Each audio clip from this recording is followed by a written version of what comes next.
Selama belum ada putusan pengadilan yang memiliki kekuatan hukum tetap, Pak Ferry dianggap sebagai orang yang tidak bersalah. Kami akan buktikan di dalam persidangan nanti bagaimana fakta yang sebenarnya, bahwa apa yang ada di berita selama ini mengenai Pak Ferry tidak sepenuhnya benar. Sekali lagi kami mau sampaikan ya, bahwa Pak Ferry akan membuka seluruh fakta. Dan teman-teman wartawan ingat kata-kata saya, akan ada kejutan di dalam persidangan yang akan kami siapkan. Itu.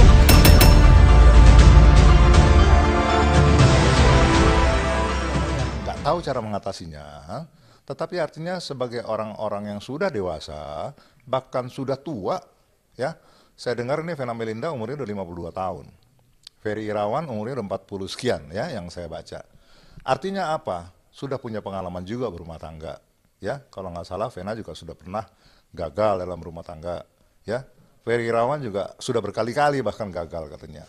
Artinya keputusan yang mereka ambil adalah keputusan yang harus didasarkan dengan logika, dengan perasaan, dengan hati yang jernih, ya, sehingga kemungkinan terjadi perselisihan di tengah jalan ini bisa lebih diredam, ya, karena kan bukan anak kecil lagi, ya kan, cinta buta. Saya pikir nggak perlu cinta buta dan tidak mungkin cinta buta. Tetapi kalau masih betul juga kata orang cinta buta dengan istilah kata bucin-bucin, buat saya itu nggak masuk di akal, karena yang namanya cinta buta itu buat anak-anak tuh yang baru ya umur 18, 20, 25 tahun mungkin. Buat orang yang udah umur 40, 50 tahun saya pikir itu udah mesti tidak dijadikan alasan gitu ya kan. Tetapi apapun itu yang terlihat pada waktu mereka merencanakan atau di awal-awal itu kelihatan harmonisnya luar biasa. Diekspos bahasa apa namanya dunianya diumbar sedemikian rupa kemesraan itu. Sehingga kadang-kadang kita sebagai masyarakat juga kayaknya jadi kadang berpikir, iya ya, hebat juga ya.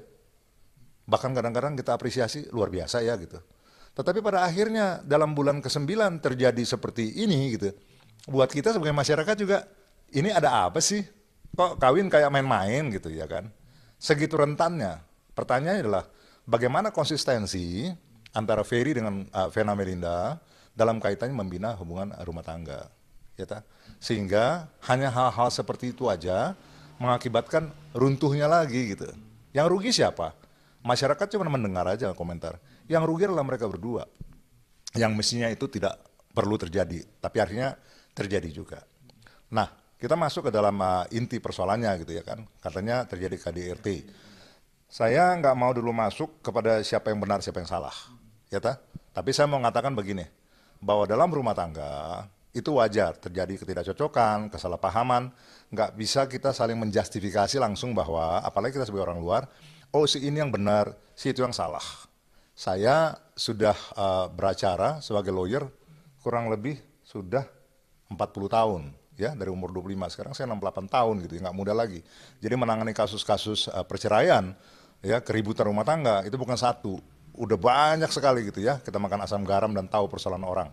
Jadi yang saya mau tekankan adalah bahwa semuanya itu sebenarnya bisa dihindari, ya kan? Jangan punya alasan-alasan untuk membela diri. Saya mesti sampaikan begini tegas, Vena Melinda umur 52 tahun, berani mengambil seorang suami yang umurnya 44, mungkin 45 tahun saya dengar. Artinya jauh. Dan bagi laki-laki umur sebegitu, ya, ini masih vitalitasnya masih tinggi, ya masih kuat dan lain sebagainya. Dalam arti, dalam segala hal gitu ya kan. Sehingga memang ya istri yang mesti bijak-bijak gitu ya kan. Kalau tahu memang suaminya masih fit kondisinya ya pinter-pinternya. Saya nggak mungkin buka di sini bagaimana ya itu urusan mereka. Tetapi artinya pada waktu ada suatu permasalahan harus bisa diselesaikan dengan mediasi yang benar. Kemudian terjadi pun katakanlah hal seperti itu, nggak usah saling membela diri bahwa oh saya di gini, saya di KDRT dan lain sebagainya. Karena saya mesti seimbang. Ya kan? Karena saya dengar dari pihaknya Ferry juga bahwa itu tidak terjadi. Ya, artinya dari satu pihak saya dengar di wawancaranya nggak ada pemukulan kok. Terjadi tindih mendidih katanya jidatnya nindih di hidungnya segala macam, dan dari pihak Ferry mengatakan bahwa dia juga karena memang kesel mendorong kepalanya sehingga terjadi benturan atau terjadi tindihan sehingga terjadi pendarahan. Gitu? Banyak hal-hal yang lebih parah dari itu yang dialamin orang. Ini cuma hanya sekedar fisik.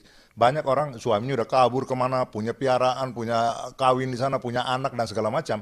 Tetapi dengan satu prinsip bahwa saya akan mempertahankan perkawinan saya dengan doa, kita minta kepada Tuhan, kita minta kepada Allah.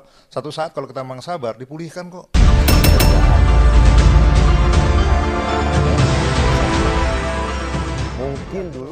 ini saya mengharapkan justru ada pemulihan, ya kan? Artinya itu bisa nggak masih dibicarakan? Bisa dibicarakan. Harga mati nggak sih hidung berdarah? Enggak juga. Kalau udah mati mungkin baru harga mati. Belum mati kok. Tapi jangan bilang, oh nanti Bang Partai bilang harus sampai mati bertahan. Oh enggak juga.